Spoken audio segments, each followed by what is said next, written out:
vers lui sur le soir, et voici qu'une feuille d'olivier arrachée était dans son bec. Noé sut ainsi que l'eau avait baissé sur la terre. Il attendit encore 7 autres jours, puis il lâcha la colombe, mais elle ne revint plus vers lui. L'an 601, le premier jour du premier mois, l'eau avait séché sur la terre. Noé retira le toit de l'arche. Il regarda et constata que la surface du sol avait séché.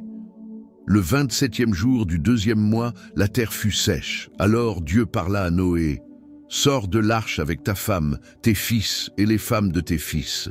Fais sortir avec toi tous les animaux de toute espèce qui sont avec toi, tant les oiseaux que le bétail et tous les reptiles qui rampent sur la terre, qu'ils pullulent sur la terre, qu'ils se reproduisent et deviennent nombreux sur la terre. » Noé sortit avec ses fils, sa femme et les femmes de ses fils.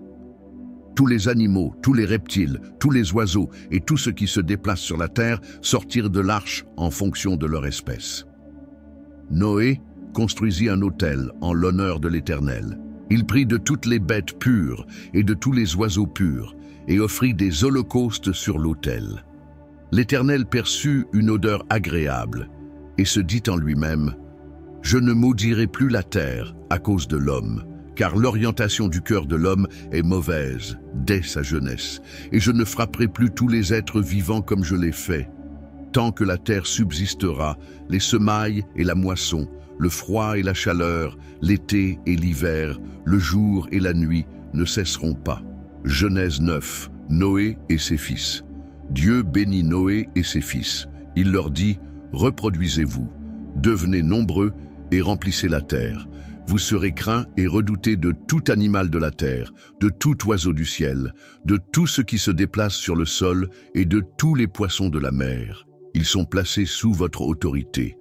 Tout ce qui se déplace et qui vit vous servira de nourriture. Je vous donne tout cela de la même manière que je vous ai donné l'herbe verte.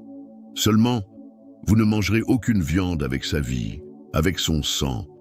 Sachez-le aussi, je redemanderai le sang de votre vie, je le redemanderai à tout animal. Et je redemanderai la vie de l'homme à l'homme qui est son frère. Si quelqu'un verse le sang de l'homme, son sang sera versé par l'homme, car Dieu a fait l'homme à son image. Quant à vous, reproduisez-vous et devenez nombreux. Pullulez et multipliez-vous sur la terre. » Dieu dit encore à Noé et à ses fils : « J'établis mon alliance avec vous et avec votre descendance après vous, avec tous les êtres vivants qui sont avec vous, tant les oiseaux que le bétail et tous les animaux de la terre, avec tous ceux qui sont sortis de l'arche, avec tous les animaux de la terre. J'établis mon alliance avec vous. Aucune créature ne sera plus supprimée par l'eau du déluge, et il n'y aura plus de déluge pour détruire la terre. » Dieu dit : « Voici le signe de l'alliance que j'établis entre moi et vous, ainsi que tous les êtres vivants qui sont avec vous pour toutes les générations.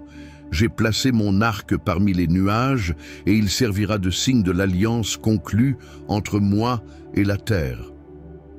Quand j'aurai rassemblé des nuages au-dessus de la terre, l'arc apparaîtra parmi les nuages, et je me souviendrai de mon alliance entre moi et vous, ainsi que tous les êtres vivants de toute espèce. L'eau ne se transformera plus en déluge pour détruire toute créature.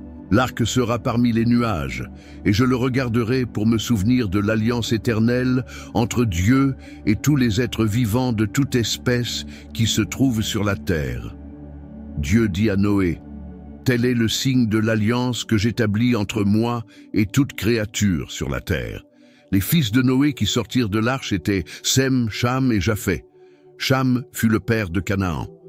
Voilà quels sont les 3 fils de Noé. Ce sont eux qui ont peuplé toute la terre. Noé commença à cultiver le sol et planta de la vigne. Il but du vin et devint ivre, si bien qu'il se dénuda au milieu de sa tente. Cham, le père de Canaan, vit la nudité de son père et en parla à ses 2 frères qui se trouvaient à l'extérieur. Alors Sem et Japheth prirent un manteau, le mirent sur leurs épaules, marchèrent à reculons et couvrirent la nudité de leur père. Comme ils détournèrent la tête, ils ne virent pas la nudité de leur père. Lorsqu'il eut fini de cuver son vin, Noé apprit ce que lui avait fait son fils cadet et dit : « Maudit soit Canaan, qu'il soit le dernier des esclaves pour ses frères. » Il dit encore « Béni soit l'Éternel, le Dieu de Sem, et que Canaan soit son esclave, que Dieu élargisse le territoire de Japheth, qu'il habite dans les tentes de Sem, et que Canaan soit son esclave. » Noé vécut 350 ans après le déluge. Il vécut en tout 950 ans, puis il mourut. Genèse 10, descendance des fils de Noé. Voici la lignée des fils de Noé, Sem, Cham et Japheth. Ils eurent des fils après le déluge. Les fils de Japheth furent Gomère, Magog, Madaï, Javan, Tubal, Méchec et Tiras. Les fils de Gomère, Ashkenaz, Riphat et Togarma. Les fils de Javan, Elisha, Tarsis, Kittim et Dodanim. Ce sont eux qui ont peuplé les îles des nations, réparties par territoire d'après leur langue, groupés par clans dans leurs nations. Les fils de Cham furent Cush, Mitzraïm, Put et Canaan. Les fils de Cush, Saba, Avila, Sapta, Raéma et Sapteka.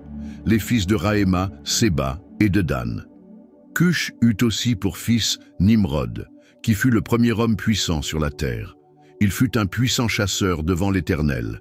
C'est pourquoi l'on dit, comme Nimrod, puissant chasseur devant l'Éternel. Il régna d'abord sur Babel, Érec, Akkad et Calné, dans le pays de Shinéar. C'est de ce pays-là que sortit Assur. Il construisit Ninive, Rehoboth-Ir, Calak et Résen, entre Ninive et Calak, la grande ville. Découvrez le drone Holystone HS720 de Temu. Il est parfait pour les débutants car les vols sont assistés par GPS avec les retours en un clic. Ninive et Calak, la grande ville.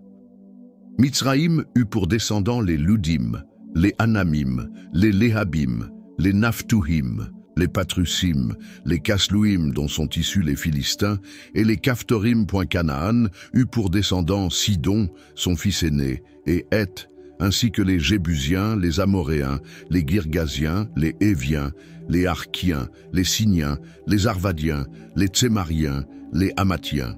Ensuite les clans des Cananéens se dispersèrent. Le territoire des Cananéens allait de Sidon, du côté de Guérar jusqu'à Gaza, et du côté de Sodome, de Gomorre, d'Adma et de Tséboïm jusqu'à Lécha. Voilà quels sont les fils de Cham, groupés par clan et par langue dans leur territoire et leur nation.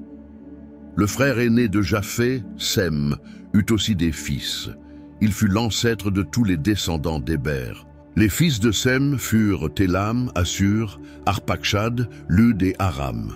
Les fils d'Aram, Uts, Hul, Géter et Mash.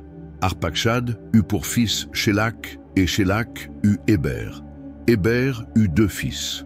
Le nom de l'un était Péleg, parce que c'est à son époque que la terre fut partagée, et celui de son frère était Joktan. Joktan eut pour fils Almodad, Shélef, Hatsarmavet, Jérash, Adoram, Uzal, Dikla, Obal, Abimaël, Séba, Ophir, Avila et Jobab. Tous ceux-là furent les fils de Joktan. Ils habitèrent depuis Mécha jusqu'à Séphar, la montagne de l'Est. Voilà quels sont les fils de Sem, groupés par clan et par langue dans leur territoire et leur nation. Tels sont les clans des fils de Noé en fonction de leur lignée avec leur nation. C'est d'eux que sont issues les nations qui se sont dispersées sur la terre après le déluge. Genèse 11, la tour de Babel. Toute la terre avait une seule langue et les mêmes mots. Après avoir quitté l'Est, ils trouvèrent une plaine dans le pays de Shinéar et s'y installèrent. Ils se dirent l'un à l'autre, « Allons, faisons des briques et cuisons-les au feu. » La brique leur servit de pierre et le bitume de ciment. Ils dirent encore, « Allons, construisons-nous une ville et une tour, dont le sommet touche le ciel, et faisons-nous un nom, afin de ne pas être dispersés sur toute la surface de la terre. » L'Éternel descendit pour voir la ville et la tour que construisaient les hommes. Et il dit, « Les voici qui forment un seul peuple, et ont tous une même langue, et voilà ce qu'ils ont entrepris.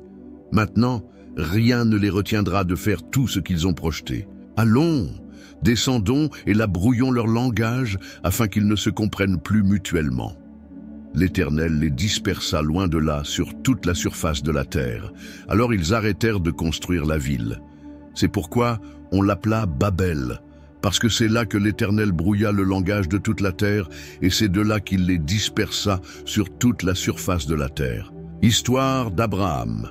Les ancêtres d'Abraham. Voici la lignée de Sem.